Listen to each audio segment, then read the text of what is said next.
We will be prepared. We will get through this. But it takes the unity and the spirit that I saw yesterday to make sure that Los Angeles comes out of this a much better city.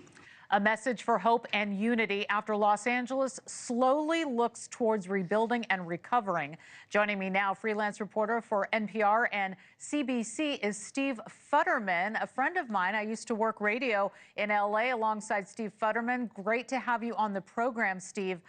So good to see you that you are safe. I want to ask you first about your reaction to some of the press conference that we heard earlier today and the updates that we've seen. It looks like you're right in the thick of things in the Palisades, right? Yeah, behind me, if you've seen those pictures of block after block from above destroyed, that's behind me right now. The thing that came, the disappointing thing for me was I expected the containment number for the Palisades fire possibly to go up. It's been sort of stuck at 11%. I thought it might rise. It didn't. Now, the containment number for the #2 fire, as far as acreage burned, the Eaton fire, that did go up dramatically from 15 to 27%. So obviously they're making progress there. Now, here the big concern is, will the fire spread?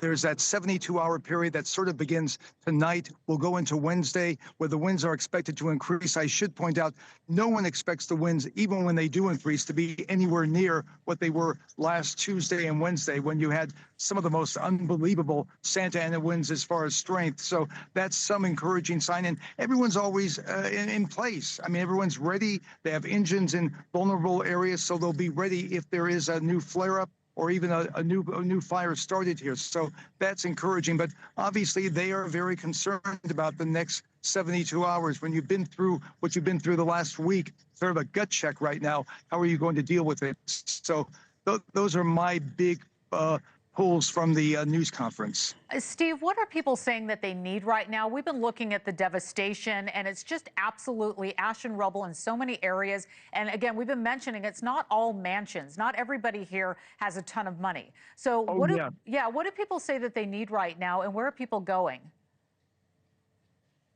Well, there are lots of evacuation centers set up. As we know, I mean, you've covered fires, I've covered fires for decades. Never one quite like this, except maybe the Paradise Fire. Most people have friends or relatives in the general vicinity who have not been affected. That's where people normally go initially. But a lot of people, there's been so many people displaced now, they are using those evacuation centers, and they are set up pretty much everywhere. Listen, no one's going to be completely satisfied for the most part. You want to be, you want your insurance company to respond to you. I want a new home immediately. I want to be placed in temporary housing immediately. It's very hard to do. Nothing is perfect. You're not the only one, and they have to deal with thousands. Obviously, lots of people would like to come back to see where their homes are. Well, that's been happening a bit, but as you heard during the news conference, they are suspending those escorted tours of certain areas because they have to deal with the wind incident. So there's always a complaint someone has. It's never perfect. There's always something wrong. And again, you're dealing with a disaster here that no one expected. So I think generally most people are just trying to grasp the situation. If you can act like an adult, and it's very hard to act like an adult here, you say to yourself, I am alive.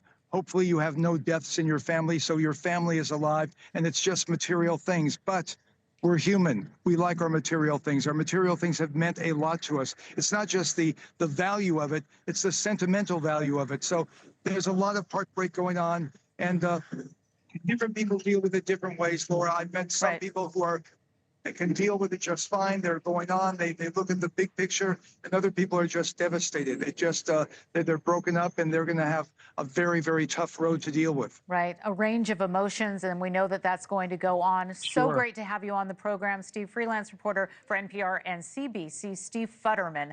Thank you so much, and we'll talk again soon. Thank you, Steve. Thanks, Laura. Great to be with you. Thank you. Thanks for watching. Go to joinnn.com to find NewsNation on your screen. And don't forget to click the red subscribe button below to get more of NewsNation's fact-driven, unbiased coverage.